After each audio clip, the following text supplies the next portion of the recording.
Forgive my Tagalog. It's because hindi po ako Tagalog. Isa po akong Bisaya. From Mindanao, Philippines po ako. But then this time, pag-uusapan ko yung tinatawag natin ang journey ko sa YouTube. Paano ako umabot ng 27,983 subscribers for 4 months sa pag-upload ko dito. Well anyways, itong channel ko na to, ano siya, yung tinatawag natin, I started making this channel that was November 20, 2022. That was, no? So, ang nangyari is, kasi may event kami, nag-upload ako ng 2 video, at saka yung video na yon, ang video na yon ay, umabot lang siya ng 5 views yung isa, at saka yung isa 551. So, ang nangyari is, sinabi ko, ay, ang dalang pala ng views dito sa YouTube. At saka, for 2 years na tiningnan ko yung channel ko, for 2 years, ang nangyari is, 5 subscribers lang ako. Eh, sabi ko, ay, totoo pala yung sinabi nila na madalang lang talaga magkakaroon ka ng tinatawag nating subscribers at saka YouTube, at saka subscribers at saka views dito sa YouTube. It's because I have lots of friends in our school na nag-YouTube sila, pero in a year nag-stop sila. It's because walang subscribers na pumasok. Kasi nasa event ako, nag-event kami doon sa Cabadbaran City. At saka yung client namin is from America, Nebraska. Tapos, yung Filipina namin na client din is, kamukha siya ni Cindy Cinco. Kaya sabi ko, i-upload ko kaya to sa YouTube. It's because, ang Facebook ko na account is only 15,000 subscribers. Maliit na content creator lang.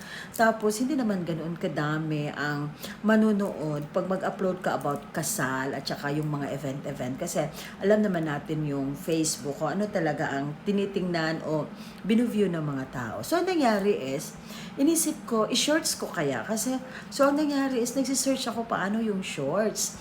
So, pagkatapos ng event namin, nag-upload ako ng shorts, which is 7 seconds. 7 seconds lang yun. 2 shorts yung in-upload ko at 8 o'clock in the evening. Pagkatapos kong nag-upload, pagka umaga, I was so amazed. Kasi, yung in-upload ko na shorts na yon, yung isa umabot ng 21,000 views, at saka yung isa umabot ng 100,000 views, 101,000 views. So, sabi ko, oh, amazing. At saka yung subscribers ko dumagdag in just a day. Dumami siya at nagiging 251 subscribers. Hindi ko yun makalimutan. Kasi sabi ko, ay, bongga to pwede pala to. So, ang nangyari is, because I have a lots of videos in my cellphone, kasi nasa event ako, at saka hindi ko ina-upload. So, ang nangyari is, upload lang ako ng upload everyday. At dumating yung January, may isang tinatawag nating video ako na umabot siya ng 5 million views. And in an instant, yung channel ko, nag-boom yung channel ko. Umabot siya ng 15,000 subscribers. Kasi sabi ko, wow, amazing. Pero hindi ako na-monetize ng mga time na yon kasi alam naman natin kung ilang views sa shorts ang kailangan para ma-monetize. So, yung sa akin is 5 million plus pa lang na views yung sa akin. So, ang nangyari is, upload ako ng upload, at saka upload ako ng upload. Hanggat February, umabot na siya ng, nag-work siguro yung algorithm sa sa channel ko.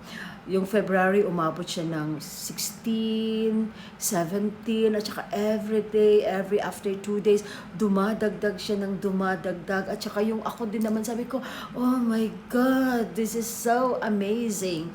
Hanggang sa March 20, hanggang ngayon, umabot na siya ng 27,983 subscribers na talagang hindi ko talaga lubos maisip kung paano siya umabot ng ganito. Sabi ko, it's a blessings from above.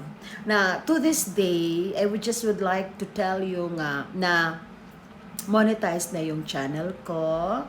Tapos, malapit na akong sumahod, umabot ng threshold. So, praise the Lord for that. So, to everyone out there na gusto ng YouTube, at saka magta-try ng YouTube, ano lang siguro, kasi hindi naman tayo malaking YouTuber. Sa shorts muna tayo mag-focus.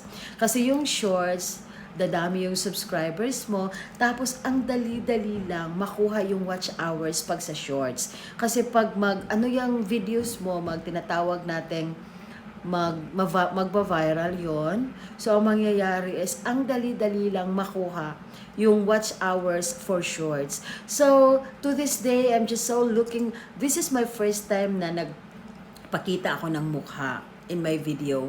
Of course, I'd like to say thank you to all my subscribers, sa lahat na nag-review ng mga videos ko. Salamat. At saka prayers lang tayo, and then manalangin tayo. Tapos kung may mga videos tayo, upload lang tayo ng upload. Hindi natin alam kung ano ang video na magba-viral at ibigay sa atin yung mga pinapangarap natin ni YouTube.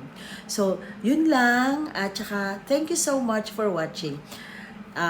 Yung channel ko pala, Wedding sa Tiba Pa, subscribe. Thank you. See you again. Pag-uusapan natin kung paano ako na-monetize sa channel ko. So for now, thank you so much.